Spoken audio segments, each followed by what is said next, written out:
Hello, Donita. Yes. It's Dani from Brazil. Hi. Thank you very much for talking to us. So, first question is about Brazil. I heard you saying for a few times that last time you played in Brazil 18 years ago, fans were crazy. How was that? Can you share some story? Really wild, and the fans were very enthusiastic and very cute and fun, and it was a wonderful time, Kat. 2 months ago, during our election, Roger Waters had a few gigs in Brazil. At his first show in São Paulo, he exhibited a hashtag used against one of the candidates and put his name upon a fascist list. A large group of people started like booing and protested the following days during his shows with signs like "shut up and play," and we saw a lot of social media manifestation where fans were saying that they went there to hear the songs, not his political point of view. And even a few musicians, Brazilian musicians that support this candidate, posted that they are paid to play, not to express their political beliefs. What do you think about that? You know, artists have a right to say what they want to on their stage. If you've got a problem with that, you don't have to stay. We are just going to play a rock and roll show that's going to be a kick-ass rock show, and that's what we're going to do. So our fans know where we stand on political things, and we've never used a stage as a speech-giving thing. Whatever. I understand people wanting to hear a political statement. I think that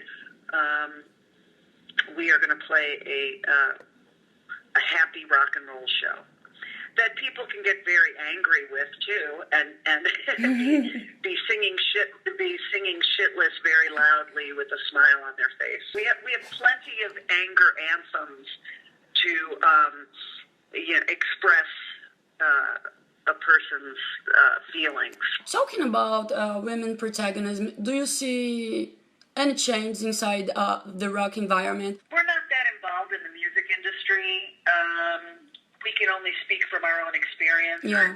I would say that what is confusing to us is that we are not invited to play many festivals. Mm-hmm.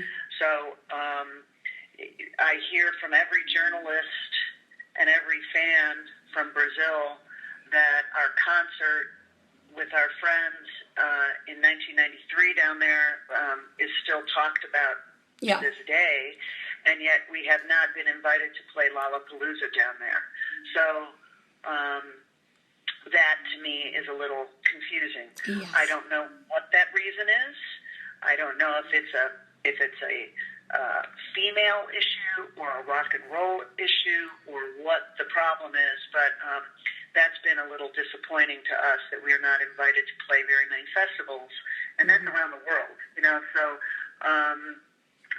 we play some metal festivals in Europe. We've played a couple alternative festivals in the United States, but not that many worldwide, which is kind of surprising. Could you tell us more about the process of producing the documentary Pretend We're Dead? We had a lot of home movie footage, and I showed it to a director, and she wanted to make a film using our footage. So I was a creative consultant on the film, and we had final edit approval because it was our footage. So we were not about to hand that over to anybody without having control. So we're very happy the way it turned out. We feel we were very honest as we could be, and I think it turned out well, and I think a lot of people can relate to our story, especially people who are in the arts, and the sacrifices that one has to make in order to follow their dream and happy ending, and sometimes it's a not happy ending, and sometimes it's somewhere in between. So it's a journey, and it's also a really great time capsule of the 1990s. Can you tell us why L7 decided to break?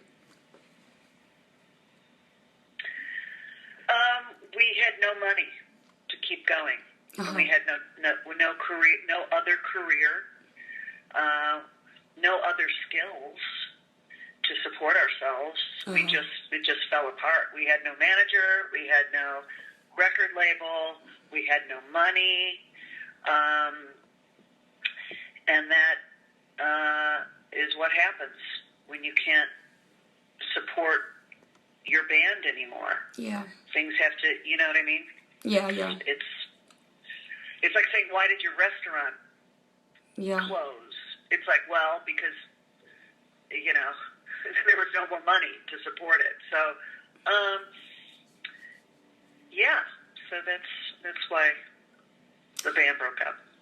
And back at those times, did you think the L7 would never play together again?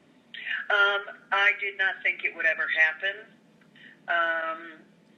There were some ill feelings towards each other at the end of the band, and I didn't think that it would happen. I was not wishing for that for years. I didn't think it would happen, and I didn't care one way or the other. But then seeing how the fans responded to our Facebook page that I started,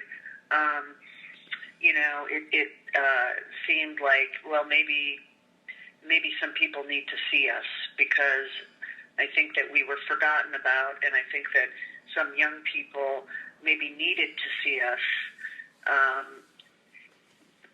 because I think that we kind of represent something that maybe is not out there right now. So, we decided to do it. And after almost 20 years, how was the composing process for this album you were recording? How did that work? The same as it always has. I write songs, Susie writes songs, Jennifer writes sometimes. We bring in songs, like a band does. I mean, sometimes Susie and I write together. We don't have the kind of money to go away to Bermuda and write for 3 weeks. We never have, Like we're just not. We're not that. We don't have that kind of money. We don't. We can't afford to do that kind of thing. We write at home. We write together at rehearsal,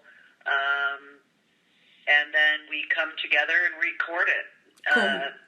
It's nothing exotic about it. It's very working. We're a working class band. Yeah, I have a band too. That's exactly how we do it.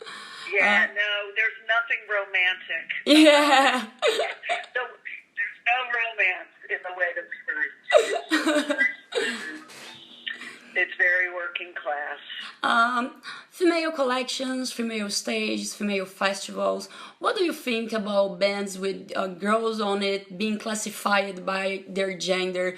Is it a good thing for feminism, or is it controversial to gender equality? I prefer to not bring gender into the, that's the kind of feminism I was raised with, which is to break through so that gender is insignificant to the art that you are creating. Yeah. It can be an ingredient that you are female to your art, but for me, it is not the main ingredient of L7. The main ingredient of L7 is rock, I guess. And with the other ingredients following, humor, anger, speaking for outcasts, being outcasts ourselves, being people who are urban and live in the city and deal with having to pay their rent and keep a job. You know what I mean? Like, yeah, yeah. It's very, you know, female comes into it occasionally. You know, we just did a song called I Came Back to Bitch. We did that last year. And that was fun, taking a word like, oh, she's a bitch, and making it empowering, saying, oh, yes, I am back to bitch. That is for sure. So, you know, that's how it comes in. You know what I mean? Yeah. So as far as these other women playing music, that's great. You know, how they want to present themselves, whether as female or not, that's up to them. And what do you think about the current punk and grunge scene? Is there any band you've been listening to and would like to recommend? I like some bands. I like the Growlers. I like Bleached. I like the Alavas. You know, I hear a song on the radio and I'll buy it on iTunes and I'll check them out. And, you know, I usually end up buying a song or two. And, cool. Yeah. Okay. Are there any bands that I worship right now? No, but I'm not a teenager, and I'm not a young person. So when you get a little older, you know, I still have my favorites, but it's not like I'm discovering new bands all the time. Okay. And do you want to say something to your Brazilian fans that are looking so forward to see L7 show? I want to say thank you so much for loving us. We love you too, and thank you for holding interest in us all these years, because we know that Brazil is one of the places where we are most popular in the world. It's like United States and then it's Brazil. So. Oh really? I didn't know that. Cool. Very cool. Yeah, I think it's the United States, the UK, and Brazil. So those are like our top places in the world. So we're really looking forward to coming back, and we know that Brazil loves rock and roll, and we're going to bring it to you. So that's it. Thank you very much. It's an honor talking to you. I'm sorry, I'm very nervous. I'm like shaking. I'm so glad that you interviewed me, and we really appreciate the support, and thank you so much. And are you going to see us in Sao Paulo or Rio? For sure, Sao Paulo, we will be there. Okay, great. Well, have fun, and I hope you have a great time. I know we will. We will. Thank you very much. Bye-bye. Okay, bye-bye.